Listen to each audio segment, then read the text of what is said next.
السلام علیکم۔ بسم اللہ الرحمن الرحیم۔ توبہ و استغفار۔ آپ صلی اللہ علیہ وآلہ وسلم نے فرمایا، جو شخص یہ کلمہ کہے تو اللہ تعالیٰ اسے بخش دیتا ہے، خواہ لڑائی سے ہی بھاگا ہو۔ وہ کلمہ یہ ہے، استغفر اللہ الذی لا الہ الا هو الحی القیوم واتوب الیہ۔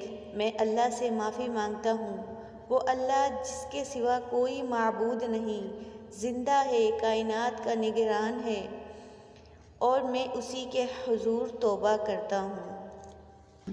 اگر مزنی رضی اللہ عنہ بیان کرتے ہیں کہ رسول اللہ صلی اللہ علیہ وآلہ وسلم نے فرمایا، میرے دل پر پردہ سا آ جاتا ہے اور میں دن میں 100 دفعہ اللہ تعالیٰ سے بخشش مانگتا ہوں۔